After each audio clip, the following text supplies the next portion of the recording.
ये रिवीजन अच्छे से रखिएगा इस चैप्टर का। ऊपर आता है बिच्छू के काटने का लक्षण। बिच्छू मतलब होता है वृश्चिक। वृश्चिक में ये सामने वाली लाइन जो है ना, दैत्य अग्निरिवादो तू भिन्नतीव ऊर्ध्वमाशु, चाहिए बहुत बार पूछी है, एनआईए में भी पूछी है, नॉर्मल पीजी में भी पूछी है, पिछली बार भी पूछी थी। इतनी लाइन बहुत बार पूछता है, दैत्य अग्निरिवादो तू। इसको स्टार लगाइए और अग्नि को गोला बनाइए। अग्नि से अपन उठाएंगे इसको। कि बिच्छू का काटना सबसे ज्यादा तीक्ष्ण पीड़ा एकदम से अचानक से होती है। आप सबको पता है कि बिच्छू जब काटता है तो बिल्कुल अग्नि जैसा जल जाता है, वहां पे ऐसा लगता है कि अग्नि से जल गया है। तो अग्नि के समान कौन पीड़ा करता है? बिच्छू। इसी से पहचानना है आपको अग्नि को, कि अग्नि के समान जलन एकदम से 5 मिनट के लिए किसमें होती है? बिच्छू के काटने से। वृश्चिकस्य विषम याति दंशे पश्चातु तिष्ठति, है ना। असाध्य बिच्छू का काटने का लक्षण क्या होगा? कि दष्टो असाध्यस्तु दग्धा दृग घ्राण रसनो उपहतो न रहा, है ना। अगर दृग घ्राण रसनो उपहत हो गई तो मतलब वो असाध्य है। दृग घ्राण और रसन इंद्रियां में अगर उपहत हो गया, इंद्रियां उपहत हो गई, तो फिर वो कष्ट साध्य असाध्य लक्षण होता है। मतलब अगर इंद्रियों पे बात चली गई बिच्छू के काटने के बाद, तो फिर वो असाध्य का लक्षण हो जाएगा। सुश्रुत ने बिच्छुओं के 3 प्रकार बताए, इंपॉर्टेंट है।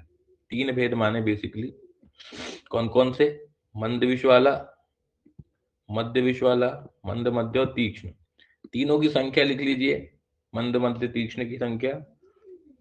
क्रम से उनने बताई है 12, 3, 15। तो वैसे भी 12 और 3, 15 होते हैं, तो वैसे ही याद रहता है वो। क्या ट्रिक है उसकी? 12, 3, 15, 12 और 3, 15, मंद मध्य और तीव्र।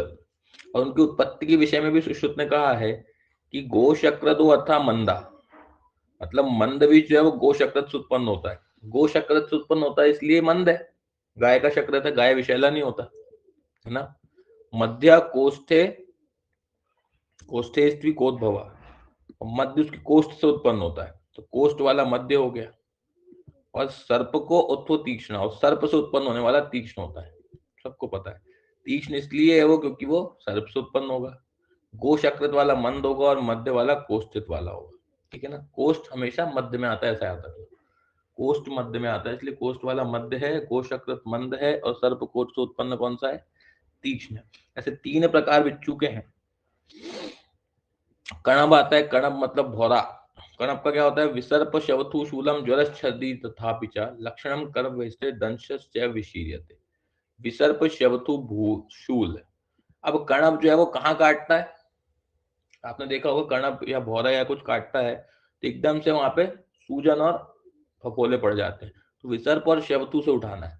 शवथु मतलब होता है कि शोथ, और कणब आपने देखा होगा भौरा एकदम बहुत ज्यादा मोटा होता है, गोल सा। बाकी मक्खियां और ये सब छोटे छोटे होते हैं, और भौरा जो होता है वो बहुत मोटा सा होता है ना। तो विसर्प शवतु सूल, विसर्प शवतु से उठाना है इसको एकदम से।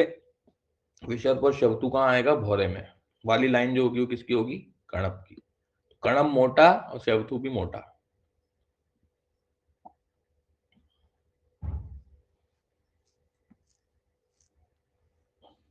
है ना। उच्चिटिंग मतलब क्या होता है? उच्चिटिंग, उच्चिटिंग मतलब होता है झिंगुर, है ना। उच्चिटिंग में क्या इंपॉर्टेंट है? रस्ट्रोमो चिटिंगेन स्तब्ध लिंगो भ्रशातिमान, बहुत इंपॉर्टेंट लाइन है। स्ट्रोमो चीटिंग, स्ट्रोमो और इधर से स्तब्ध लिंग। तो चीटिंग और लिंग एक जैसे हैं, देखो। चीटिंग में डा आ रहा है, लिंग में भी गा आ रहा है, दोनों से उठाना है आपको, क्योंकि स्तब्ध लिंग बहुत बार पूछा है। वेस्टरोमो स्तब्ध लिंगो भ्रशातिमान। स्तब्ध लिंग इंपॉर्टेंट है, वेस्ट्रोम और भी इंपॉर्टेंट है।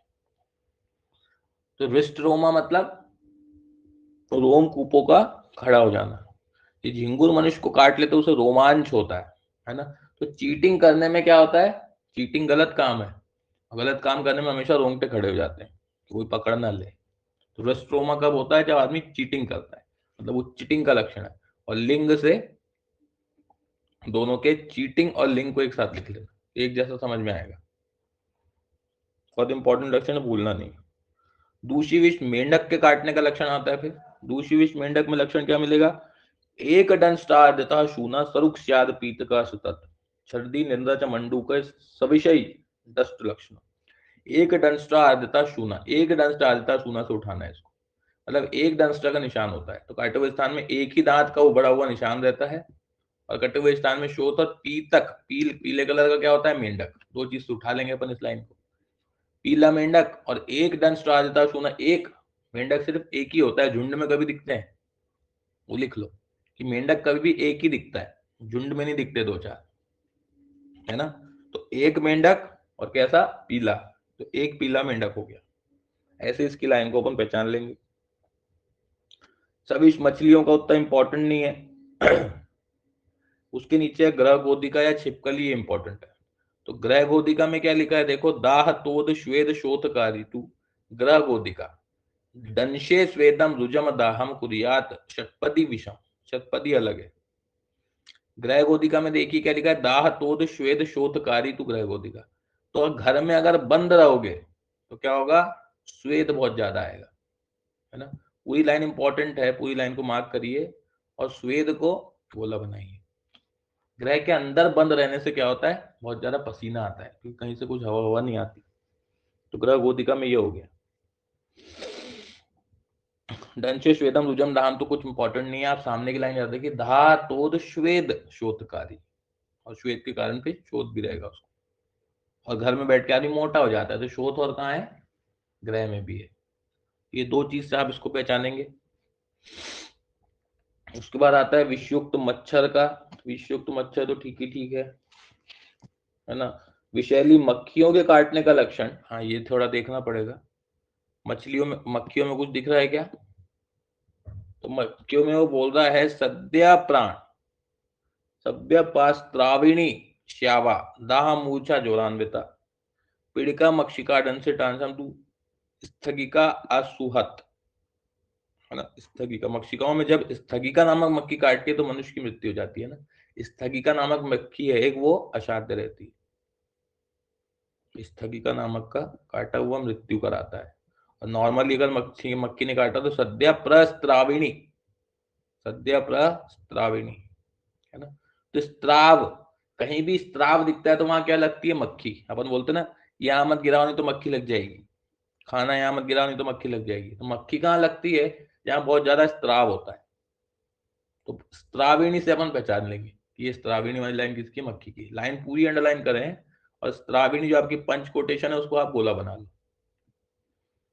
तो स्त्राव जहां ज्यादा होगा वहां मक्खी लग जाएगी, और स्थगिका नामक मक्खी जो है वो असाध्य होती है अगर उसने काटा तो। और सबसे इंपॉर्टेंट बात लिखिए कि बिच्छू का विष जो है वो वात प्रधान और अम्लीय होता है। ऊपर स्टार लाके लिखिए लाइन ऐड करके, पूछा गया है बहुत बार। बिच्छू का विष वात प्रधान तथा अम्लीय होता है।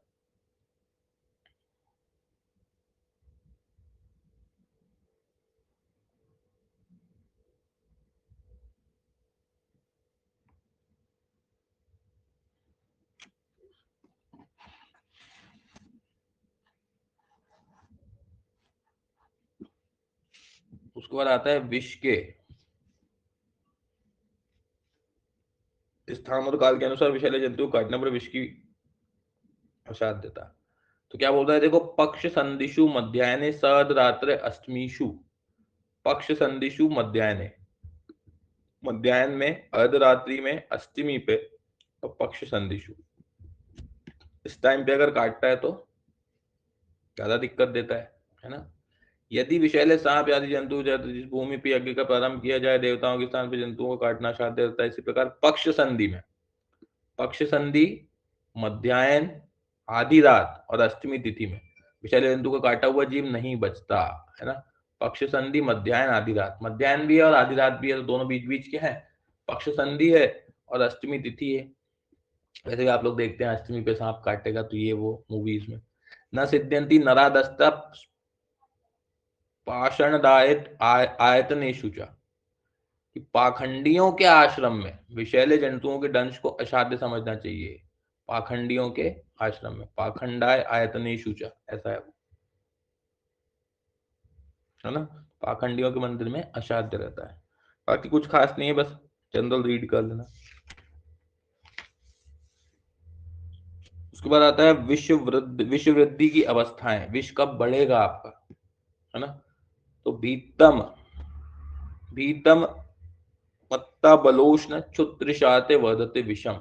जो व्यक्ति डरा हुआ हो, भीत मतलब डरा हुआ, मत्त मतलब पागल, है ना, बलोष्ण मतलब बल, अबल है वो बेसिकली, अबल, अबल मतलब दुर्बल, उष्ण तृषार्त है ना, भूख और प्यास से व्याकुल रहेगा तो उसका विष बढ़ेगा।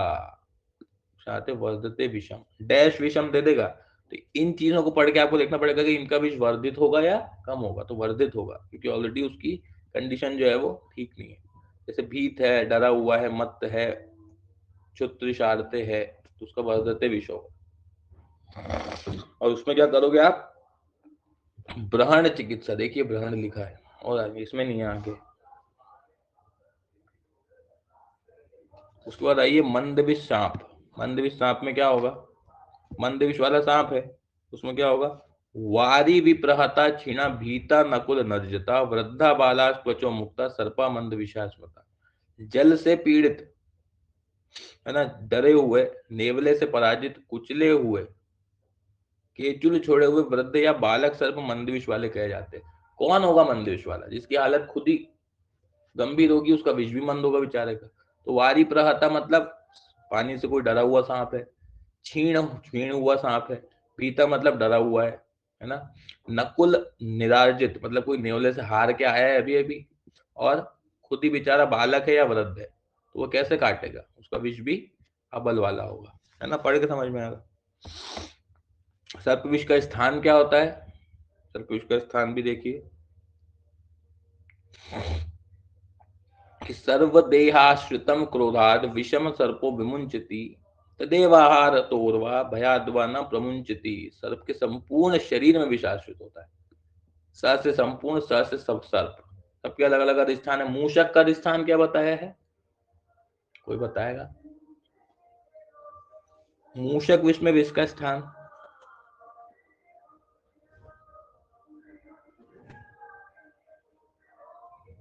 शुक्र, सुष्टुत चरक, किसने बोला शुक्र,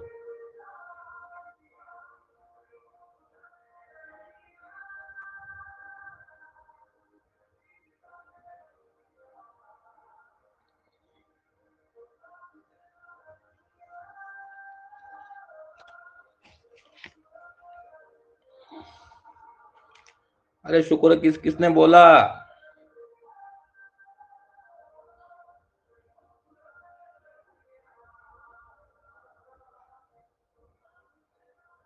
सुश्रुत ने बोला, बागभट ने भी बोला, सबने शुक्र ही बोला। लेकिन एक अलम्बायन वाले आचार्य थे, अलम्बायन, उनने क्या बताया था, उन्होंने बहुत लंबा नाम था ना उनका, तो उन्होंने काम भी लंबा किया था। तो उनने शुक्र के साथ पूरी अपान वायु मान ली थी, मतलब शुक्र, मूत्र और पुरीश, तीन तो ये हो गए, शुक्र, मूत्र, पुरीश, उसके साथ नख और दांत में भी विष माना था। तो पांच चीज मानी थी उनने। अलम्बायन ने पंचधा बोला था, पंचधा, मूषिका पंचधा विषम, है ना। इसी प्रकार सर्प की बात होती है तो सर्प तो रहता है सबसे ज्यादा, मतलब टॉक्सिक जो एनिमल्स है उसका किंग माना जाता है ना सांप, तो उसके तो सर्व शरीर में ही सांप विष होगा, इसलिए तो इतना फेमस है, ऐसे याद रखना, है ना। सर्वदेह आश्रितम बहुत इंपॉर्टेंट है। उसके बाद आ जाइए विषैले जंतु तथा दोष का संबंध, हाँ ये इंपॉर्टेंट है। दोषों का और जंतु का संबंध किसने बताया, चरक ने, क्योंकि दोष की बात हमेशा चरक करते हैं। वातोल्बण विषा प्राय उच्चिटिंगा सवृश्चिका, है ना, चिटिंगा सवृश्चिका वात उल्बण, वात पे तोलबणा कीटा श्लेष्मिका कणबाधया, बहुत इंपॉर्टेंट है। कणब कैसा होता है, श्लेष्मिक, और वात पित्त होते हैं कीट। जबकि सुश्रुत ने कीट को वात कफ बोला, इस डाला के लिखिए, उच्चिटिंग और वृश्चिक। चीटिंग जब करोगे तो डर लगेगा और वात बढ़ेगा, है ना। वृश्चिक में है ही वात, तो वृश्चिक से वात हो गया, तो चिटिंग और वृश्चिक वात प्रधान होते हैं। वात पे तोलबण होता है कीट, है ना, और क से कणब और क से कफ, कणब में कफ प्रधान होता है, बहुत इंपॉर्टेंट है, बहुत बार पूछा है ना, कीट विष वात पित्त प्रधान।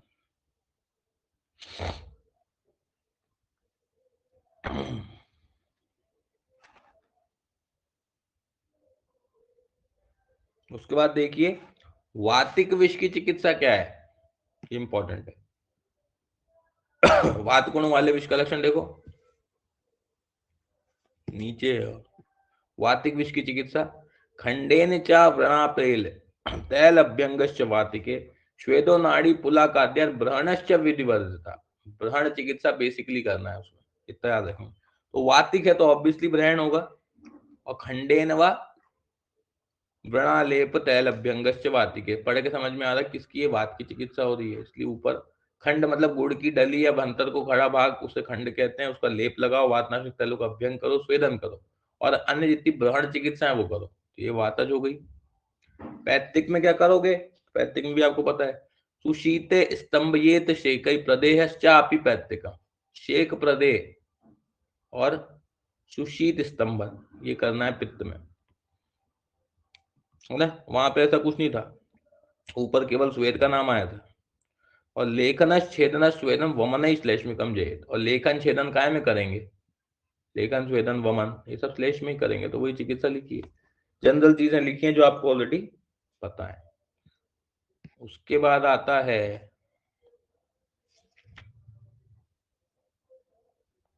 तीन चीज स्टार आगे ऊपर लिखिए, वातज विष में ब्रहण चिकित्सा, पैतृक विष में स्तंभन चिकित्सा, और कफज विष में लेखन छेदन स्वेदन वमन, तीनों इंपॉर्टेंट। ठीक है ना, वात पित्त कफ के अकॉर्डिंग। और सर्विष्गत सर्वगत स्थान विष है अगर, तो विशेषवपि च सर्वेषु सर्वस्थान गतेषु च अवृश्चिकश्चु उच्चिटिंगेषु प्रायः शीतो विधिर्हितः। मतलब वृश्चिक और उच्चिटिंग को छोड़कर सभी विषय में क्या करना है, शीत क्रिया करना चाहिए, बहुत इंपॉर्टेंट है। उच्चिटिंग और वृश्चिक में नहीं करना है, क्यों, क्योंकि दोनों वात प्रधान होते हैं और शीत क्रिया उसमें वर्जित है। उष्ण क्रिया तो सब में ही वर्जित है, लेकिन शीत क्रिया भी किस में वर्जित है, ये इंपॉर्टेंट है। तो वृश्चिक और चिटिंग जहां पे केवल वात है, सभी शरीरगत विषयों में शीतल क्रिया करनी चाहिए, केवल बिच्छू और झिंगुर को छोड़कर। इंपॉर्टेंट लाइन हो गई, ऊपर स्टार ला के लिखिए। बिच्छू के काटने की चिकित्सा अलग से क्या बताइए फिर, तो देखिए वृश्चिके स्वेद अभ्यंगम घृतेन लवणेन च सेकांश च उष्णान प्रयुंजीत, ये इंपॉर्टेंट है, क्योंकि उष्ण चिकित्सा कोई भी विष में देते नहीं है, वर्जित है। लेकिन वृश्चिक में क्योंकि शीत बैन है, इसलिए सेकांश च उष्णान प्रयुंजीत ऐसा करके देते हैं। स्वेद अभ्यंग घृत लवण तो ठीक है, लेकिन शेकांश च उष्णान भवेत, ये इंपॉर्टेंट है। उष्ण शेक किस में देना है, वृश्चिक की चिकित्सा चरक अनुसार। और झिंगुर की चिकित्सा क्या करना है, तो झिंगुर में वो बोल रहे हैं एतदेव उच्चिटिंगे अपि प्रतिलोमम च पांशुभि उद्वर्तनम, उद्वर्तन बताया भैया, सुखाम्बु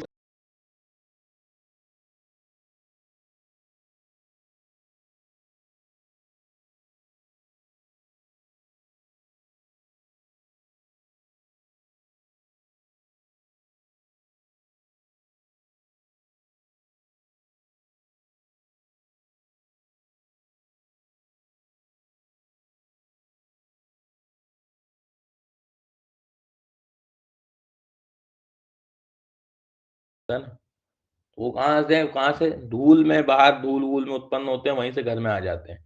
तो पांशुभि उद्वर्तनम किसकी चिकित्सा, झिंगुर की। और चीटिंग कैसे करते हैं, ऐसे भी याद रख सकते हैं।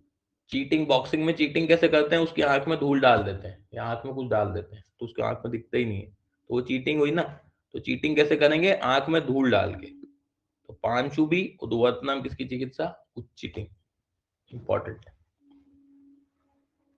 पागल कुत्ते पे आ जाओ फिर। पागल कुत्ते ने क्या किया भैया, स्वा त्रिदोष प्रकोपात्तु, सबसे पहले तो यही बात है कि कुत्ते के काटने से त्रिदोष प्रकोप होता है। धातु विपर्यात, शिरो अभितापी इंपॉर्टेंट है, शिरो अभितापी लाला स्त्राव व्यदो वक्त्रस तथा भवेत। लाला स्त्राव भी कुत्ते में ही होता है, कुत्ते को देखा है जीभ लटका घूमता रहता है ना। तो लाला स्त्राव कुत्ते में होता है, शिरो अभितापी इंपॉर्टेंट है, और त्रिदोष प्रकोप याद रखेंगे।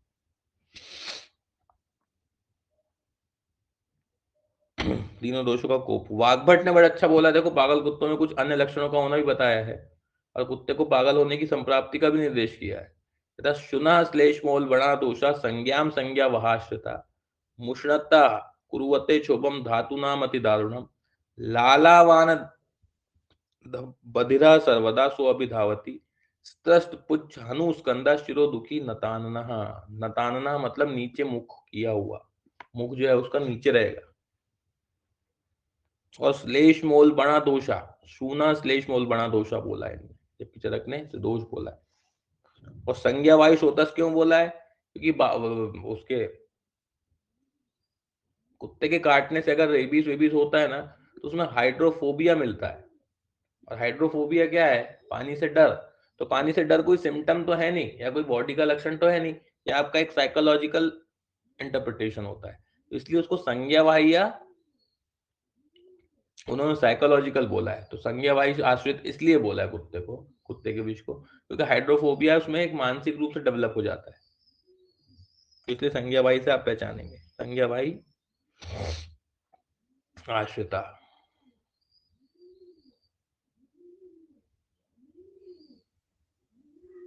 है ना। और ये लालावंती, लालावान तो कुत्ते का है ही। बधिर सर्वदा सो अभिधावती। और सिरो दुखी नताना बोला ना, नीचे मुंडी करके घूमता रहेगा वो कुत्ता। चरक ने भी ऐसे ही बोला है, त्रिदोष प्रकोप शिरो अभितापी और लालस्ता। तीन से में से आप आराम से पहचान लोगे। कुत्ते के अतिरिक्त अन्य पागल जंतु के लक्षण क्या होंगे? कुत्ते के अतिरिक्त और कौन पागल हो गए? तो व्यालह कफवात प्रकोपणम, इसमें कफवात प्रकोपण आएगा, जबकि कुत्ते में त्रिदोष आता है ना। तो कुत्ता सभी पालते हैं, इसलिए सब दोष प्रकोप हो रहे हैं उसमें।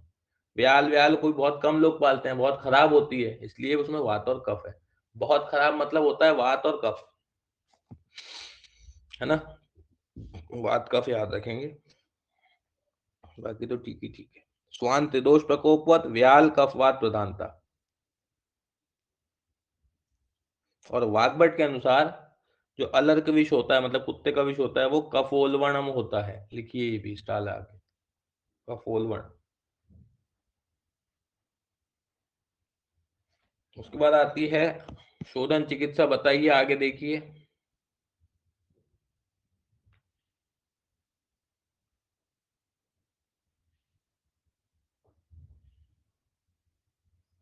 कुछ नहीं दिख रहा है इसमें मेरे को। शोधन चिकित्सा में देखिए क्या लिखा है। शोधन चिकित्सा ये वाली लाइन कि हृदि दाहे प्रशेके वा विरेग वमनम भ्रशम यथावस्थम प्रयोक्तव्यम शुद्धे संसर्जन क्रमः। विषय संसर्ग से यदि हृदय में दाह, हाँ शोधन करना कब है आपको? तो हृदय दाह हो रहा है, प्रशेक हो रहा है, तो है ना। विष संसर्ग से यदि हृदय में दाह, मुख से लालस्राव होता है, तो रोगी की अवस्था के अनुसार तीक्ष्ण विरेचक और वमन का प्रयोग करना चाहिए। वमन विरेचन द्वारा शरीर के पूर्ण शुद्ध हो जाने पर संसर्जन क्रम का प्रयोग करना चाहिए। मतलब दो ही स्पेसिफिक सिम्टम बताए संशोधन के, कि हृदय में दाह और प्रशेक हो रहा है। प्रशेक से तो समझ जाते हैं अपन, प्रशेक तभी होता है जब उत्क्लेश होकर दोष बाहर आने को होते हैं, मतलब शोधन की स्थिति है, तो प्रशेक ठीक है। और हृदय दाह भी इंपॉर्टेंट है, हृदय दाह प्रशेक वा, दो चीजें अगर आपको दिख रही हैं तो ये कंडीशन किसकी है? शोधन की। नश्य प्रयोग लिखा है नीचे देखिए। तो शिरोगते विषय नस्ता कुरियान मूलानि बुद्धिमान बंधु जीवस्य भार्ग्याश्च सुरुषस्य अतिशतस्वा। सुरुषस्य मतलब होता है तुलसी। तो तुलसी का सर्वप्रथम वर्णन कहाँ आया है? तुलसी शब्द सर्वप्रथम अष्टांग संग्रह में आया है, लिखिए वहीं पे साला। तुलसी शब्द सर्वप्रथम अष्टांग संग्रह, और यहाँ पे सुरसा है, तुलसी का नष्ट देना भी बताया गया है। कब? तो शिरोगते विषय लिखा तो है, सिरगत अगर विष होगा तो ऑब्वियसली नश्चित हो गए, तो कोई दिक्कत की बात नहीं। और बंधु जीवस्य, बंधु जीव मतलब दोपहरिया का फूल, बंधु जीव भी इंपॉर्टेंट है। तो बंधु जीव और भारग्यास, भारंगी और सुरसा मतलब तुलसी, इनका नष्ट देना है, तीक्ष्ण होते हैं तीनों। उसके बाद आता है काकपत के द्वारा सिर या पैर में मांस का प्रयोग। ये कब करते हैं? तो दक्ष काक मयूराणाम मांसाश्रक मस्तके छते उपधेयम अधोदस्तम यूर्ध्वस्तस्य पादयो। यदि शरीर के अधा प्रदेश में सांप आदि विषैले जंतुओं ने काटा हो और विष का वेग शरीर में शीघ्र मतलब तीव्र रूप से फैल गया हो, तो मस्तक के ऊपर बाल बनाकर कौवे के पैर के समान चाकू से काट कर जब उससे रक्त निकलने लगता है तो उसे उसके ऊपर मुर्गा कौवा या मोर के रक्त मिले हुए मांस को रख दें। मुर्गा कौवा या मोर के मिले हुए मांस को रख देते हैं कहाँ पे? वो काटे हुए स्थान। यदि शरीर के ऊपरी भाग में सांप आदि जंतुओं को ने काटा हो तो पैर में कौवे के पैर को रखना है। मतलब ये इंपॉर्टेंट है कि आपको डायरेक्शन अपोजिट रखना है ऑब्वियसली, क्योंकि जहां पे काटा है वहां से तो विष फैल के दूसरी तरफ चला गया होगा ना। तो जहां काटा है उसके ऑपोजिट दिशा में रखना है जिससे वहां का विष पूरा सोख ले। है समझ? ये उसका लॉजिक है। मतलब अगर आधा प्रदेश में सांप ने काटा है तो आपको सिर काट के वो कहाँ रखना है? मांस का कंद ऊपर रखना पड़ेगा। देखो, आधा प्रदेश में सांप विषैले जंतु ने काटा हो तो विष का वेग शरीर में तीव्र रूप से फैल गया तो मस्तक के ऊपर रख रहे हैं। मतलब पैर में काटा है अगर आधा प्रदेश में तो ऊपर रखना है, और अगर ऊपरी प्रदेश में काटा है तो पैर में काट के रखना है ना। मांस का खंड कहाँ रखना है? ऑपोजिट दिशा में। ये याद रखेंगे। उसके बाद आता है पिप्पल आदि अंजन। नाम बस देख लो। हाँ, पिप्पल आदि अंजन में देखो रोहित पित्ते ने लिखा है। रोहित मतलब रोहू मछली के पित्त में पीसना है भैया इसको। रोहू मछली के पित्त में पिसवा रहा है। तो रोहित पित्तेन पिप्पल आदि अंजन, पित्त से पिपली। और भी आगे मैंने बहुत सारे 2 योग और आए थे उसमें बताया था। 3-3 4-4 पित्त में उसको घोड़े रहते। एक घोड़े की लीद थी और एक घोड़े का पित्त, और क्रम क्रम से व्यत्यास क्रम में एक दिन घोड़े में और एक दिन उसमें। कौन सा योग था वो? बस्त मूत्र, मतलब बकरे के मूत्र में उसको पीस रहे थे। हाँ, गंध क्या? गंध अस्थिया नामक अगध भी है, महागंध अस्थिया नामक अगध भी है। तो थोड़ा एलेबोरेट करेंगे। गंध अस्थिया नामक अगध, उसमें तो काय से पीस रहे थे? मतलब घोड़े की लीद की भावना थी और काय की भावना थी? घोड़े के पित्त की, और एक और था गोपित्त और अश्वपित्त। दोनों की क्रम से एक के बाद एक भावना दे रहे थे। ठीक। हाँ, उसके बाद अच्छी चीज आई। क्या? स्थानानुसार विष प्रभाव की चिकित्सा। स्थान के अनुसार विष प्रभाव की चिकित्सा देखो। कपित्थम आमम सस्यतास क्षौत्रम कंठगते विषय। हाँ, कंठगत विष में क्या देते हैं? क से कंठ, क से कपित्थ। कपित्थ जो होता है ना, आम कपित्थ जो होता है वो कंठ होता है। हमेशा अच्छे से याद रखना, बहुत फेमस है। तो कंठ में कपित्थ आ गया, सीधे सीधे याद रखना, याद रहेगा। लिया नामाशय गते ताभ्यम चूर्ण पलम नता। यदि विष का प्रभाव कंठ प्रदेश पर पड़ा हुआ है तो स्वरभेद या वंदनी बिल्कुल ना निकली हो तो कच्चे कैथ की गुद्दी के चूर्ण को मधु मिला के देना चाहिए।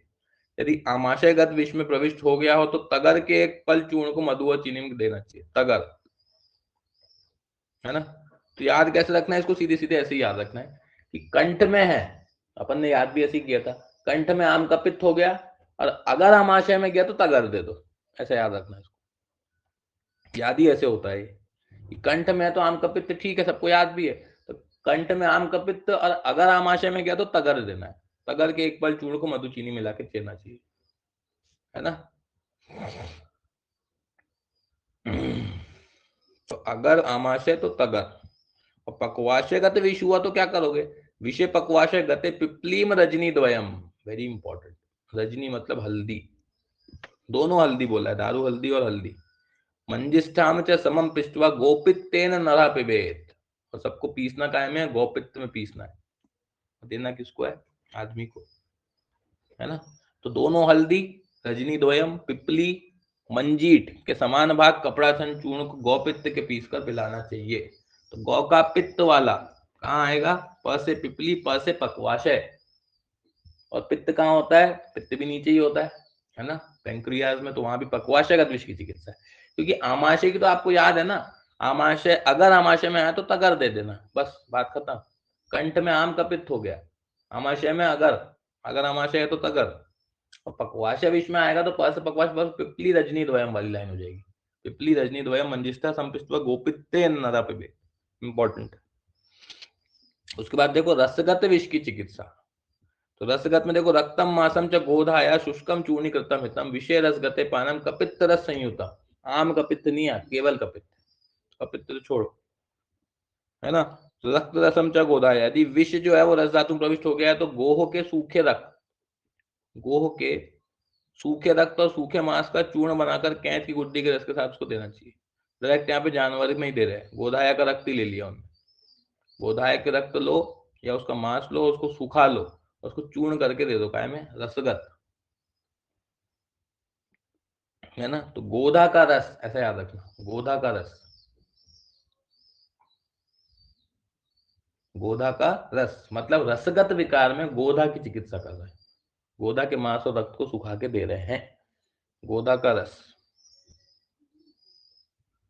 उसके बाद आता है रक्तगत मांसगत संपूर्ण धातुगत विष की चिकित्सा। देखें तो मांसगत में क्या पिला रहे हैं, वेरी इंपॉर्टेंट, सछोदरम खदिरारिष्टम कौटजम मूल संभवाय, बहुत इंपॉर्टेंट बात बोली चरक ने। मांसगत विष में उनने सछोदर खदिरारिष्ट बोला है, जबकि खदिरारिष्ट का विधान नॉर्मली आप लोग कहाँ समझते हैं कि खदिरारिष्ट कुष्ठ में देते हैं, सभी कुष्ठ में ही देते हैं खदिर, लेकिन खदिरारिष्ट को कुष्ठ में शारंगधर ने दिया है, ना कि चरक ने, जबकि चरक ने खदिरारिष्ट कहाँ दिया है, मांसगत विष में। बहुत इंपॉर्टेंट है मांसगते विषय पिबेत, मांसगते पिबेत सछोदरम खदिरारिष्टम।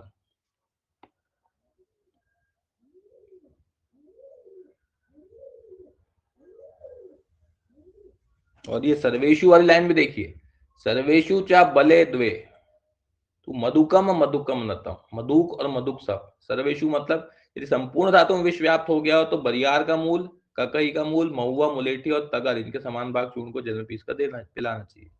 तो सर्वेशु मतलब अब सभी स्थान में पहुंच गया है, तो ऐसी चीजें जो दो जो क्या है पेयर में है, ऐसे याद रखना। पूरे स्थान में सभी धातुओं में फैल गया, मतलब जो पेयर में होगी चीजें वो जल्दी काम करेंगी। तो देखो बले द्वे, बला भी दो होती है तो दोनों बला दे रहे हैं, मधुकम मधुकम भी दे रहे हैं, और नत मतलब होता है तगर, है ना। तो मधुक और मधुक दोनों एक जैसे दिख रहे हैं ना, मतलब पेयर की चिकित्सा कहाँ होगी, जहाँ पे सभी धातुओं में, एक से ज्यादा धातुओं में विष फैल गया होगा। तो मधुक मधुक वाली लाइन से उठा लेना, बला द्वे से उठा लेना, यहाँ बला द्वे चिकित्सा काय की है, सभी धातुओं, क्योंकि एक से ज्यादा है, द्वे है मतलब सभी धातुओं में फैल गया है, ऐसा याद रखना।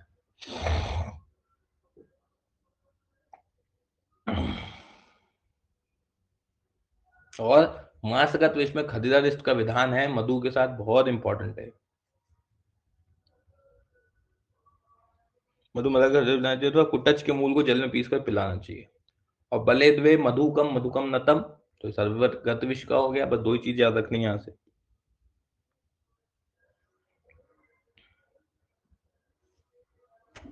उसके बाद आइए शिरीष पुष्प, शिरीष सबसे श्रेष्ठ विषग्न होता है, सबको पता है, नीचे लिखा है देखिए, शिरीष पुष्प का प्रयोग, शिरीष के फूल के रस में 7 दिन तक श्वेत मरीच को भावना देने के बाद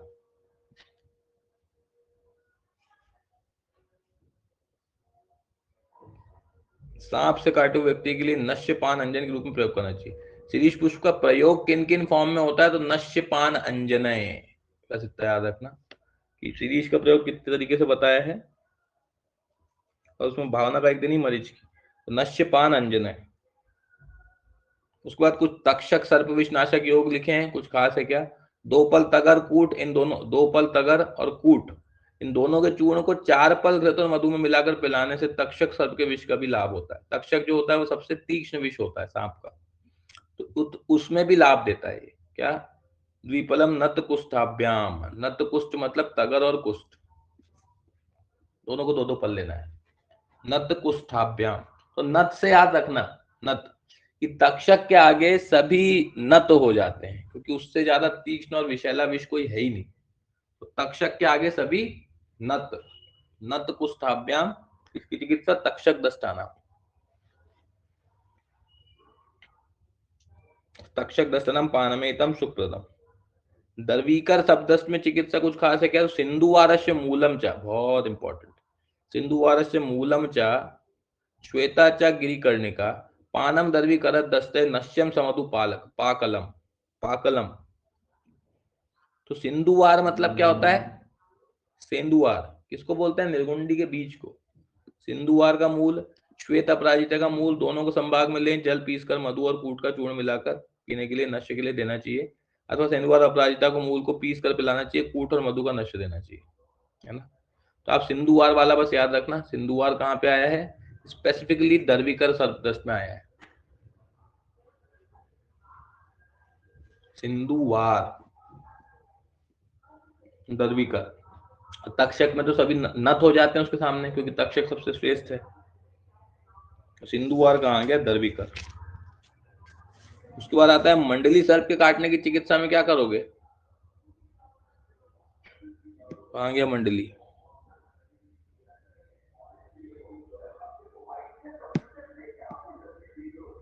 देखो मंडली सांप काटने की चिकित्सा में कुछ लिखा है क्या? तो मंजिष्ठा मधुयष्टि च जीवकर्ष बकोचता काशमध्यम वटशुंगानी पानम मंडली नाम विषय। ठीक है, समझ में आ रहा है क्यों? क्योंकि मंडली में पित्त प्रधान होता है, ये आप भूल गए। मंडली में लिखो पित्त, तो जितनी शीत चीजें होंगी वो देंगे। तो मंजीठ, मुलेठी, जीवक, ऋषभक, चीनी, गंबार की चाल सभी देखने में लग रहे हैं कि ये ब्रहणी और जीवनी और शीत द्रव्य है। मंजीठ, मुलेठी, जीवक कैसे हैं? ब्रहणी है, जीवनी है, शीत है। यहाँ पे लिखिए सभी शीत द्रव्य काय में देंगे? मंडली में देंगे। वट का अंकुर, इन्हें समान भाग लें, जल में पीसकर मंडली सांप को विष में पिलाना चाहिए। मंजिष्ठा मधुयष्टि जीव कर्षम अभो को पढ़ के समझ में आ जाएगा आपको। सीता, सीता भी मीठा होता है इसलिए इसमें दे रहे हैं। और रजिमान में इस तरीके से कफ वाले आएंगे सभी। तो देखो व्योषम सा अति विषम कुष्ठम, पढ़ के समझ में आ रहा है। व्योष मतलब तिकटू। ग्रह धूमो हरेणु का, ग्रह धूम भी तीक्ष्ण होता है, आंख से पानी निकल जाता है ना ग्रह धूम में, तो ये भी कफ की चिकित्सा होगी। तगरम कटुका छौदरम, कटुक भी कैसी होती है? उष्ण और तीक्ष्ण होती है और तिक्त होती है। ये सब किसकी चिकित्सा है? कफ की होगी ऑब्वियसली। तो व्योषम साति विषम कुष्ठम ग्रह धूमो हरेणु का।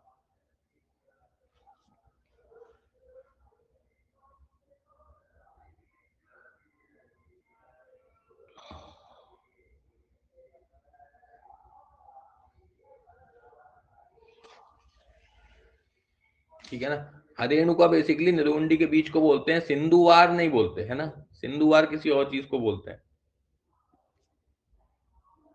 लेकिन ये बहुत फेमस है। अगर आप चरक सूत्र स्थान भी पढ़े हैं तो वहां पे जो लेप आते हैं ना, लेप, वहां पे भी सिंधुवार का लेप जो है वो विषनाशक बताया गया है। तो यहाँ पे भी सिंधुवार कहाँ आ रहा है? दर्विकर में आ रहा है। तो वात पित्त कफ, दर्विकर मंडली रजिमान। मंडली में अपन ने याद कर लिया, मंडली मतलब शीत चीजें देंगे तो सभी जीवक, ऋषभक, ये सब शीत चीजें आएंगी, चीनी, मुलेठी, मंजीत। कफ में उष्ण तीक्ष्ण चीजें आएंगी, तो व्योष आ गया, अतिविषा आ गई, कुष्ठ आ गया, कर्तुका आ गया, है ना, ग्रह धूम आ गया तीक्ष्ण। अब बचा क्या? सिंधुवार। सिंधुवार काय में जाएगा? वात में। ऐसा याद रखें। उसके बाद आइए वासुकी सर्पदस्त की चिकित्सा। वासुकी में कुछ खास है क्या? तो वासुकी सर्पदस्त की चिकित्सा में ग्रह धूमम हरिद्रे द्वे, वही लिखा है, ग्रह धूमम हरिद्रे द्वे समूलम तंडुलीयकम अपि वासुकी नाम दस्ता पिबेन मधु घृताप्लुतम। तंडुलीयक के साथ देना है क्या? ग्रह धूम और हरिद्रा द्वे, मतलब दोनों हरिद्रा। तो ग्रह, ग्रह में क्या होता है? वास। वास मतलब रहना, निवास कहाँ होता है आपका? ग्रह में। बस ऐसा याद रखो। तो वासुकी की चिकित्सा क्या होगी? ग्रह धूमम हरिद्रोय। कभी पूछा अगर तो थोड़ा सा ध्यान रहेगा। ग्रह धूमम हरिद्रोय समूलम टंडुलियकम। और टंडुलियक, तो टंडुलियक भी कहाँ बनता है? घर में बनता है ना। जहाँ आप वास करते हो वहां बनता है चावल। तो ग्रह धूमम हरिद्रोय का एक वासुकी की, जहाँ आप वास करते हो वहां पे। कीट विषयों की चिकित्सा में कुछ बोला है। छीरी वृक्ष त्वगालेपा शुद्धे कीट विषापह मुक्तालेपो वराशोत दाहतोत ज्वरापहा। शोधन के ऊपर सभी प्रकार के कीटों के दंश पर छीरी वृक्ष के कषाय।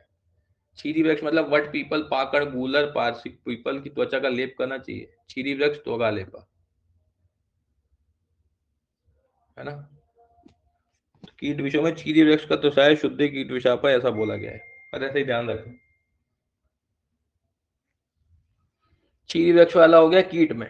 चूहे के काटने की चिकित्सा देखना है। पहले मेरे को ये बताइए कि चूहे के काटने के लक्षण क्या थे? चूहे को अपन ने क्या लक्षण बताया था? याद किया था कुछ? एक दो लाइन इंपॉर्टेंट वाली। Very good. ज्वर, रुचि। गो मतलब क्या है? अच्छा हाँ, गो पहले का लिखा था। ज्वर, रुचि, रुचि बताया था ना मैंने कि अगर सामने से चूहा निकल जाए खाना खाते समय तो खाना नहीं खिलाता, तो ज्यादा रुचि वाला लक्षण था। उसकी चिकित्सा क्या है देखो, त्वचम च नागरम चैव समांशम समांशम लक्षण पेशितम पेयम उष्णाम्बुना सर्वम मूषिकाणाम विषापहम। एक प्रकार के विषैले चूहों काटने पर दालचीनी, त्वचम, नागरम मतलब शुंठी, चैव समांशम लक्षण पेशितम, और लेकर कपड़ाचन चूर्ण बना गर्म जल के साथ पीना चाहिए। सोंठ इन दोनों का समान भाग लेना, इससे सभी प्रकार के चूहों के विष का प्रभाव नष्ट होता है। त्वक मतलब दालचीनी और नागर, इसमें बोला है चूहे में। तो आपको देखिए कि जब भी कहीं चूहा रहता है तो आप उसको भगाने के लिए क्या करते हैं, कोई भी उष्ण तीक्ष्ण और मतलब तेज चीजें जो होती हैं वो डालते हैं, जिससे वो तेज चीजें देख के भग जाए, है ना। तो त्वक और दालचीनी, ओ सॉरी, त्वक और नागर, शुंठी, दोनों ही कैसी होती है, खाने की चीज होती है, ये आपके किचन में रहती है, शुंठी और दालचीनी। और किचन में चूहे लगते हैं, बस ऐसा याद रखना। किचन में सबसे ज्यादा चूहे होते हैं और किचन की चीजें ही उसमें दे रहे हैं, जो जहां का है उसको वहीं की ट्रीटमेंट दे दो। तो त्वग और नागर दोनों किचन में रहते हैं, इसलिए उसको मूषक की चिकित्सा में दे रहे हैं अपन, ऐसे याद हो जाएगा। बिच्छू विष की चिकित्सा में एक अच्छी बात बोली है नीचे, देखिए, बिच्छू के विष की चिकित्सा में कपोत विन विण मातुलुंगम शिरीष कुसुमादरशा संखिनांग अर्कम पया शुंठी करंजो मधु वृश्चिक है। मतलब बिच्छू काटने पर कबूतर का बीट, कपोत विण, बिजौरा नींबू शिरीष के फूल का रस, संखिनी मदार का दूध, सौंठ और करंज की गुद्दी देना है। कबूतर का कीट याद रखना, वृश्चिक, बिच्छू, बिच्छू और कबूतर, कपोत विण, मातुलुंग। मातुलुंग से भी याद रख सकते हैं, मातुलुंग मतलब खट्टा, और खट्टा विष कौन सा होता है, खट्टा विष होता है बिच्छू का, हमने बताया था ना, अम्लीय और वात प्रधान। कपोत विण को मातुलुंग के साथ दे रहे हैं।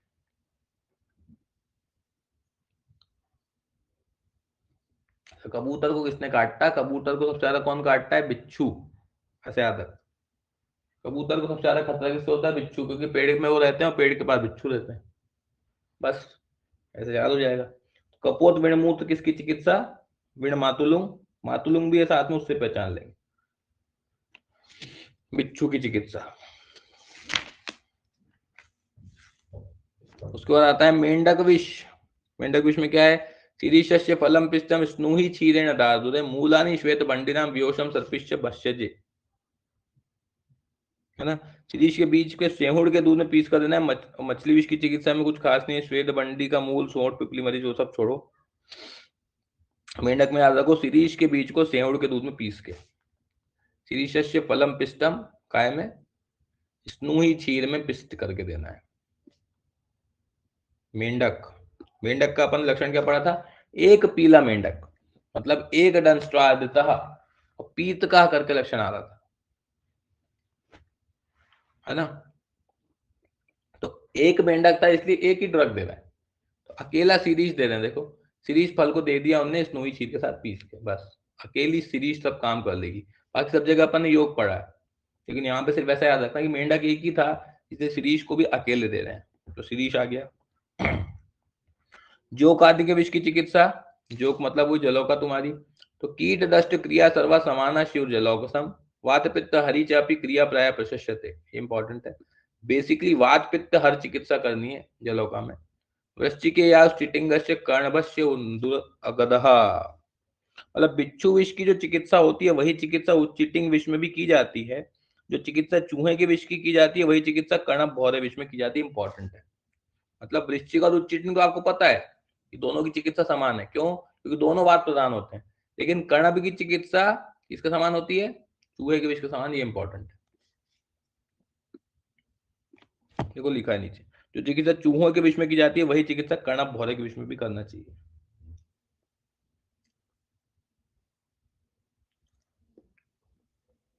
कर्णभ और चूहा दोनों में एक जैसी चिकित्सा करना है। और कीटों के काटने पर जो चिकित्सा की जाती है वही चिकित्सा विषैले जलौका में की जाती है। जलौका की चिकित्सा कैसी हो गई, कीट विष के समान, कीट विषवत जलौका की चिकित्सा करना है। तो जलौका भी एक कीट ही है, क्या है, कीट ही तो है, इसलिए कीट विष समान चिकित्सा कर रहे हैं। तो विषैले जलौका की चिकित्सा कीट के समान, वात पित्त नाशक, दो इंपॉर्टेंट चीज है। और वृश्चिक चिकित्सा उच्चिटिंग के समान, मूषक विष की चिकित्सा कर्णभ चिकित्सा के समान, ठीक। तीन चीज लिखिए, ऊपर स्टाइल आ गया। उसके बाद कुछ खास नहीं है। सर्पविषनाशक योग है, कुछ सर्वविषनाशक योग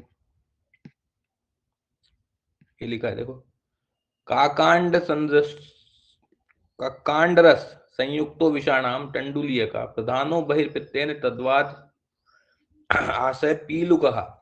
किसी भी प्रकार के विष का संबंध हो जाने पर काकांड मतलब काले केवांच, काकांड काले केवांच का मूल के रस से पिसा हुआ चौलाई के मूल का पान करने से, लेप करने से सभी प्रकार का विष दूर होता है। तो काका कैसे याद रखेंगे? काका जो रहते हैं वो सभी प्रकार के झगड़े को शांत कराते हैं। अपने घर में काका रहते हैं ना, कोई भी चीज हो, दिक्कत हो, काका सब काम करेंगे, सब मतलब सर्वविषनाशक ही हो गए। तो काकांड तक वाला याद रखना, कुछ उतना खास नहीं है। पंचशीरीष अगत बहुत फेमस है। पंचशीरीष अगत, पंचशीरीष के नाम से क्लियर है कि उसमें पांचों शीरीष ही आते हैं, अकेली शीरीष है देखो। और शंका विष का लक्षण बहुत इंपॉर्टेंट है, पहले पंचशीरीष अगत पढ़ लेते हैं। शीरीष का फल, मूल, छाल, फूल और पत्ती, पांचों चीज शीरीष की है, इसलिए पंचशीरीष अगत में पांच चीज नहीं है, अकेला शीरीष है, उसके पांच भाग है, ऐसा याद रखना। लेकर पीसकर गोगोत मिलाकर पान करने से, दस्त स्थान पर लेप करने से, यह पंचशीरीष नामक अगत सभी प्रकार के विषयों को नष्ट करने में उत्तम योग होता है ना। पंचशीरीष अगत श्रेष्ठम पंचशीरीषो अतम विषाणाम प्रवरो वधे, प्रवर प्रकार के विष से भी आता है। तो शीरीष का क्या क्या है इसमें? शीरीष फल, मूल, त्वक, पुष्प, फल, मूल, छाल, फूल और पत्ती, फल, मूल, छाल, फूल और पत्ती। कैसे याद रखते हैं अपन? सबसे नीचे क्या होती है? मूल, मूल के ऊपर उसकी कवरिंग होती है मतलब छाल, तो छाल हो गई। और फूल के साथ क्या क्या रहते हैं? फूल, फल और पत्ती, तीन चीज ऊपर की, दो चीज नीचे की, ऐसा याद रखें। तीन दो पांच, तो पंच शीरीष अगत हो गया है। शंका विष का लक्षण सबसे पहले बताया चरक ने, शंका विष का वर्णन किया चरक ने, ठीक है। शंका विष का वर्णन चरक जी ने किया है।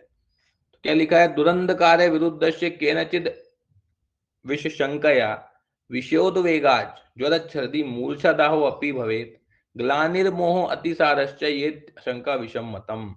गाढ़े अंधकार में किसी कांटे आदि के धस जाने से मनुष्य को यह शंका हो जाती है कि संभवतः किसी प्रकार के विषैले जंतु ने उसको काट लिया है, ऐसा उसे भय हो जाता है। इस शंका युक्त भय के कारण उसके शरीर में विष का वेग बढ़ जाता है। यद्यपि किसी विष का संबंध नहीं होता, किंतु मानसिक विकृति के कारण, है ना, मानसिक विकृति के कारण शंका मात्र से ही ज्वर, वमन, मूर्छा, दाह, ग्लानि, मोह, अति सारे लक्षण उत्पन्न हो जाते हैं।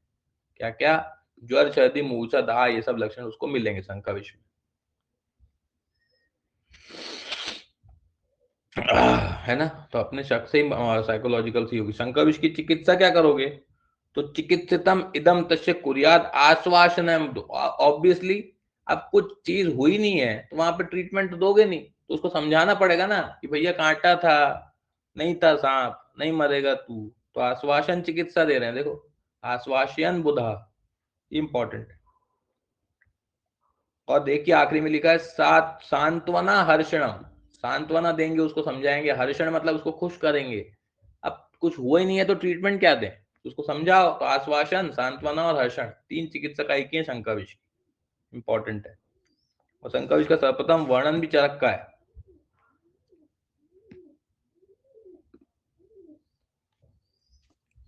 उसके बाद कुछ खास है क्या? विष में पथ्य देखे, पथ्य तो कोर दूषा लिखा है ना, कोर दूष, कोर दूष देना है, अच्छा रहता है विष में, कोदो का चावल। उसके बाद सेकंड लाइन में देखिए, भोजन आर्थ प्रशस्यन्ते लवण आर्थ च सेंधवम, लवण और सेंधव ये सब भी अच्छा होता है विष में। टंडुलियक, जीवंती, वार्ताकु, सुनिशन्न कहा, टंडुलियक भी अच्छी है, वार्ताकु मतलब बैगन, जीवंती, सुनिशन्न का। उसी के नीचे लिखा है धात्री, दाड़िम, अम्लार्थ यूषा मुद्ग हरेणु भी, धात्री भी अम्ल होता है, दाड़िम भी अम्ल होता है, तो अम्ल चीजें देनी अच्छी होती है विष में, है ना। ऐसे सब इसको रीड कर देना एक बार। अब विष में वर्जित क्या है, ये इंपॉर्टेंट है।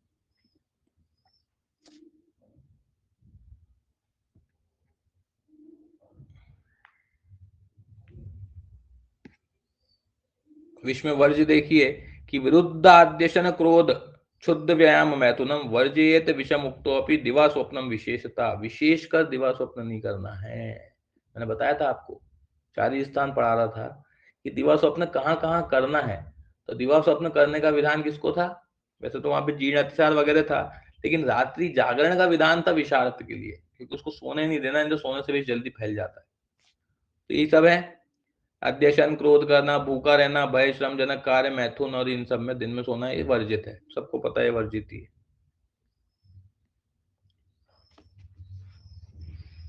उसके बाद आता है विष से पीड़ित पशुओं की चिकित्सा। पशुओं की चिकित्सा में कुछ खास नहीं है, ऐसे ही रीड कर लेना जनरल।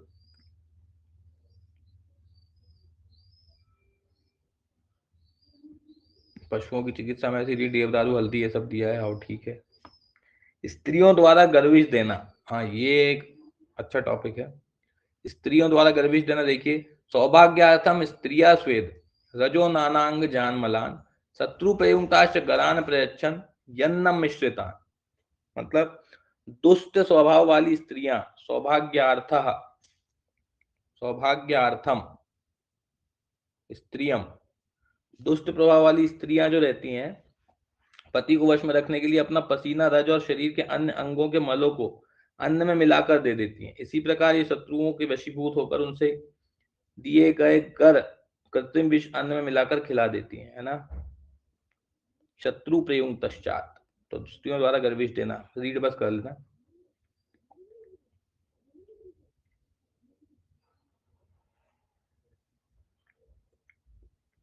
ठीक है। उसके बाद क्या है, गर्विश का लक्षण, बहुत इंपॉर्टेंट पॉइंट है ये।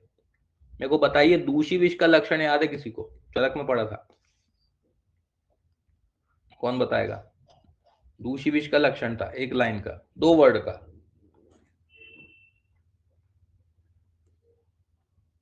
मैंने याद भी कराया था। Very good. किटिब कोठलिंगम, किटिब कोठलिंगम, मैंने बताया था किटिब जो है वो कुष्ठ का प्रकार है, और कोठ भी त्वचा में होता है। तो किटिब और कोठ, कोठ मतलब सड़न, सड़न कब होगी? जब आप कोई दूषित चीज खाएंगे, या कोई आपका रक्त दूषित हो जाएगा, तभी तो उसकी में किटिब कोठ के लिंग होगा। तो किटिब कोठ लिंगम दूषी विष का था। गर्विष का लक्षण देखिए, बड़ा इंपॉर्टेंट है। तैशात पांडु कृशो अल्पाग्निश नश्चा उपजायते मर्म प्रमाद्यमानम शवतु हस्तपादयो जठरम ग्रहणी दोषो यक्ष्मा गुल्म क्षयो ज्वरा। नीचे देखिए, स्वप्ने माजार गोमायु व्यालान सनकुलान कपीन प्राय पश्यति नद्यादीन शुष्कांश्च स्वस्वपनस्तीन और कालश्च गौरमात्यम स्वप्ने गौरश्च कालकम। पीएससी 2013 में पूछा था गर्विश। नीचे वाली लाइन जो है ना, कालश्च गौरमात्मानम स्वप्ने गौरश्च कालकम, ये बहुत इंपॉर्टेंट है। मतलब सपने में काले को गोरा और गोरे को काला देखता है, किसका लक्षण है ये? तो गर्विश का है। कैसे याद रखेंगे? घर के अंदर लोग काले दिखते हैं, जबकि बाहर जाके गोरे दिखने लग जाते हैं। ऐसा याद रखें कि घर के अंदर अपन गोरे दिखते हैं और बाहर जाके काले दिखने लग जाते हैं। तो स्वप्न में काले को गोरा और गोरे को काला देखना किसका लक्षण है? गर्विश का, क्योंकि घर में ऐसा होता है। ये लक्षण बड़ा इंपॉर्टेंट है, बाकी को रीड करो। इस प्रकार गर्विश के खाने से मनुष्य का शरीर पांडुवर्ण क्रश हो जाता है। गर्विश तो ऑब्वियसली पांडुवर्ण क्रश करेगा ही। जठराग्नि मर्म पड़ जाती है, हृदय में धड़कन, उदर में आद्यमान, हाथ पैरों में शोथ, ये लक्षण हो जाते हैं। व्यक्ति उदर रोग, ग्रहणी दोष, यक्ष्मा, गुल्म क्षय से पीड़ित रहता है। और स्वप्न देखिए, स्वप्न में बिलार, श्रगाल, हिंसक पशुओं, नेवलों, वानरों तथा नदी और वनस्पतियों को सूखा देखता है। सूखा हुआ देखेगा। सूखा हुआ कौन देखेगा? यक्ष्मा में भी ऐसी पढ़ते हैं अपन, और गर्विश में भी ऐसी पढ़ेंगे। सूखा हुआ देखता है। नकुलान कपीन प्राय पश्यति नद्यादीन शुष्कांश, शुष्कांश मतलब सूखा हुआ, और काले को गोरा, गोले को काला। ये इंपॉर्टेंट है।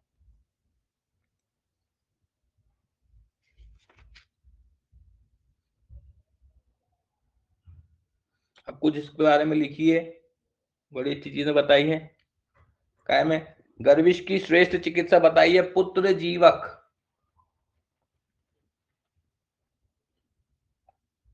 पुत्र जीवक, तो पुत्र कहाँ रहता है? घर में रहता है। मैंने ऐसे याद कराया था, पुत्र हमेशा घर में रहता है। तो गर्विश की चिकित्सा श्रेष्ठ होती है पुत्र जीवक।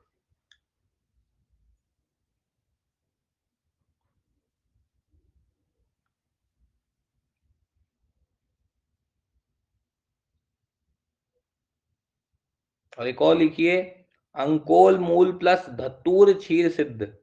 अंकोल मूल को धतूर क्षीर से सिद्ध करना है। ये अलर्क विष चिकित्सा बताई है भाव प्रकाश ने। ऊपर से अलग लिखिए, एक्स्ट्रा पॉइंट्स हैं, पूछे गए क्वेश्चन।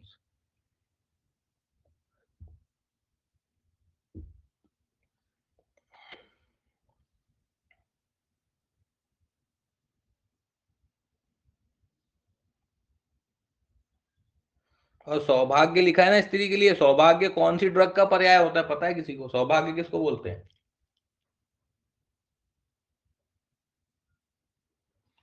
सौभाग्य बोलते हैं टंकण को। लिखिए स्टार ला के, सौभाग्य शुंठी पाक पड़ा है, सौभाग्य होता है टंकण। वो भी स्टार ला के लिखिए, सौभाग्य टंकण को बोलते हैं। और अंकोल मूल और धतूर सिद्ध क्षीर सिद्ध किसकी चिकित्सा? अलर्क विष की भाव प्रकाश ने बताई। और पशु चिकित्सा का वर्णन कहाँ आया पूछेगा तो चरक चिकित्सा 23 जो अपन पढ़ रहे हैं, विष चिकित्सा पशु चिकित्सा यहाँ। और चरक सिद्धि 11 में भी बताया है। वहां पे भी अगर आप देखेंगे तो वहां पे भैंस भैंस का वो बताया है ना, इसमें ये होता है उसमें वो होता है। तो दो जगह आती है पशु चिकित्सा, चरक सिद्धि 11 और चरक चिकित्सा 23। और गर्विश की बात करें तो वाग्भट ने बोला है मूरवादी योग। लिखिए, गर्विश में वाग्भट ने मूरवादी योग दिया, जबकि मूरवादी योग चरक ने उरुस्तम में दिया। वो अलग अलग चीज है। मूरवा, तो मूरवादी योग वाग्भट बोले तो गर्विश, और चरक बोले तो उरुस्तंभ।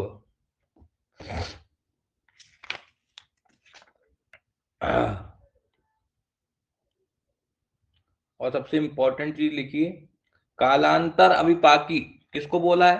पढ़ा दिया था तुमने। कालांतर अविपाकी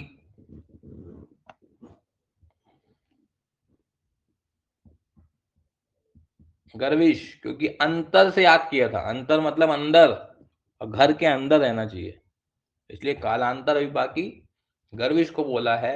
और दीर्घ काल अनुबंधी किसको बोला है? दीर्घ काल अनुबंधी, दीर्घ होता है और काला होता है ना, तो मूषक विष। ऐसे ही एक वर्ष गणानुबंधी भी होता है। वर्ष गणानुबंधी पता है, शल्य में पढ़ा था।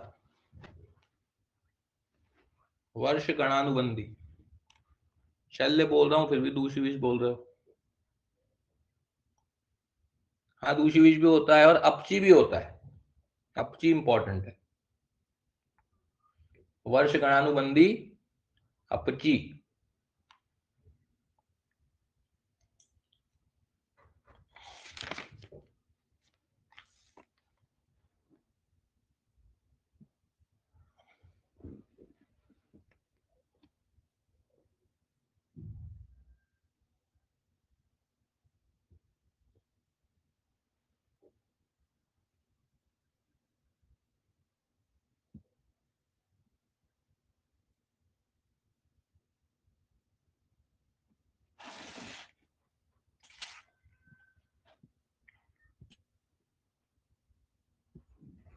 उसी के बाद वो गर्विश में क्या बोल रहे हैं देखो, गर्विश में वमन भी करवा रहे हैं। गर्विश के लक्षण दिए ऊपर,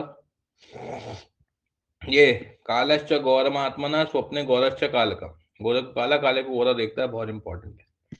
गर्विश में वमन करा देंगे। फिर तो तमवेक्ष विषक प्राज्ञ पृच्छेद किम कय कदा सह जगदमित्यम वयासु प्रद्यवाद वमन विषक।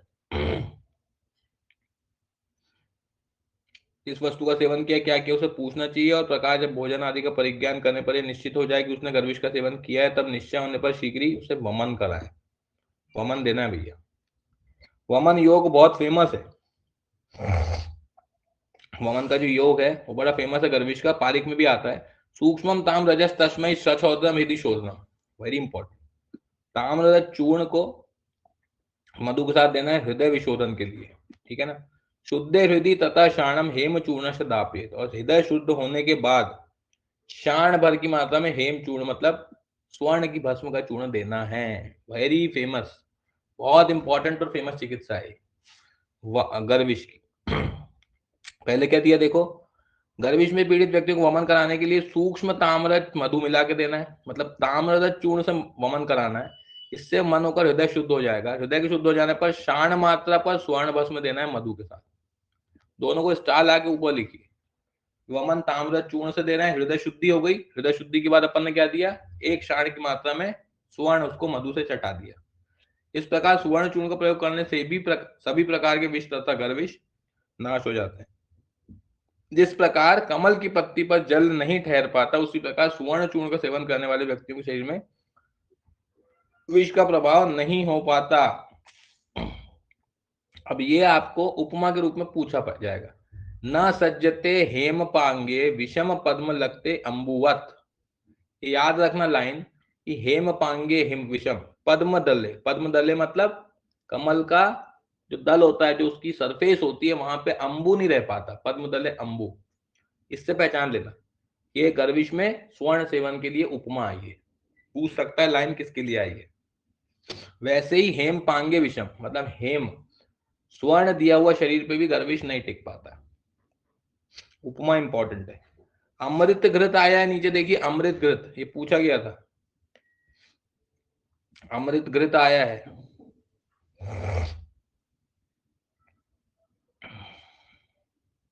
अमृत घृत का रेफरेंस इंपॉर्टेंट है। अमृत घृत और अमृता तेल या इस टाइप का कुछ आता है तो वात व्याधि में जाता है, पर अमृत घृत मेरे से अभी पूछा था थोड़े दिन पहले किसी ने। ये विष चिकित्सा में बताया चरक ने।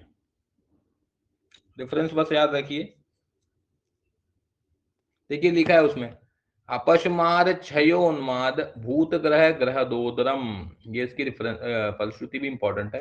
अपस्मार क्षय उन्माद भूत ग्रह और उदरोन्माद, मतलब अपस्मार क्षय उन्माद, और इनमें भी ग्रह बाधा में भी दे रहे हैं अमृत घृत। और ये रेफरेंस कहाँ का है, विष चिकित्सा का, इंपॉर्टेंट है। तो विष का ऑपोजिट क्या होता है, अमृत, ऐसा याद रखेंगे। तो अमृत घृत का रेफरेंस कहाँ है, विष चिकित्सा। अब बताइए अमृत प्राश घृत कहाँ आया था। अमृत प्राश घृत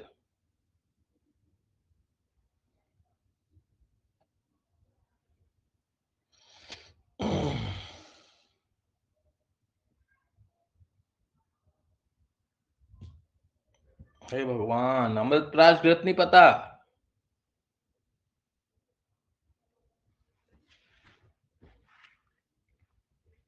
अरे प्राश, प्राश, प्राश मतलब च्यवनप्राश। तो प्राश किसको देंगे, छत छीण। वेरी गुड, लिखिए वहां पे अमृत प्राश घृत, छत से छीण हुए व्यक्ति को अपन प्राश देंगे ना। तो छत छीण में अमृत प्राश घृत, और अमृत घृत कहाँ आता है, विष चिकित्सा में। अच्छे से याद रखें। नीचे लिखा है देखो, नामनेतद अमृतम सर्व विषाणाम स्याद घृतोपमम। सर्व विष में उत्तम घृत होता है, उत्तम अमृत घृत, नाम ही अमृत है उसका। और अष्टांग हृदय ने गर्विश में अग्र बोला है किसको, स्वर्ण को। जैसे अग्र द्रव्य पढ़ते ना अपन चरक में, वैसे उन्होंने स्वर्ण को गर्विश नाशक अग्र बोला है। मतलब गर्विश का श्रेष्ठ हरण चिकित्सा कौन सी होती है, स्वर्ण, अष्टांग हृदय के अनुसार। और एक और स्टार आगे पॉइंट लिखिए, शुंठी जल नश्य। शुंठी के जल का नश्य किसकी चिकित्सा है, ऊपर ऐड करके लिखिए स्टार लगा के। शुंठी जल नश्य वृश्चिक दंश चिकित्सा में बोला है गद निग्रह ने। बहुत बार पूछा है क्वेश्चन। शुंठी जल नश्य वृश्चिक दंश चिकित्सा, शुंठी वृश्चिक गद निग्रह, ठीक है ना।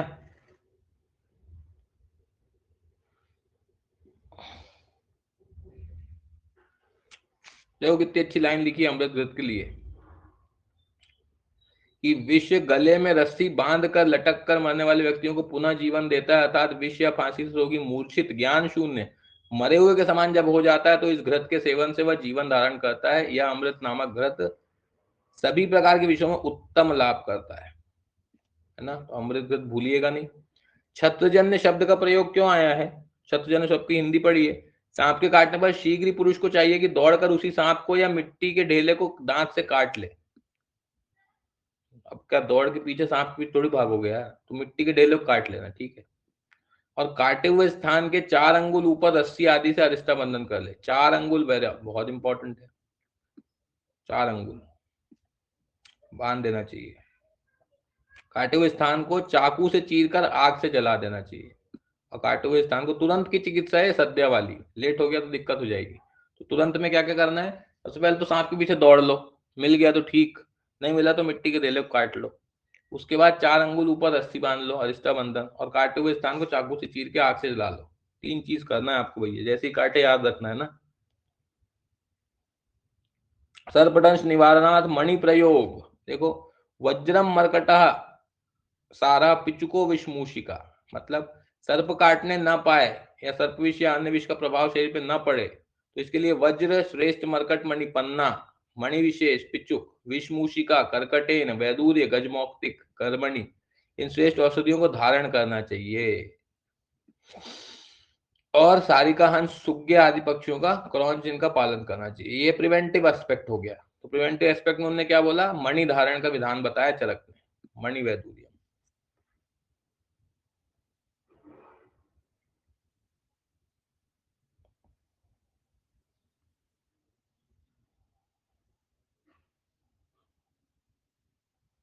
ये आपका बहुत बड़ा सा विश्व चिकित्सा भी खत्म हो गया यहाँ पे, ठीक।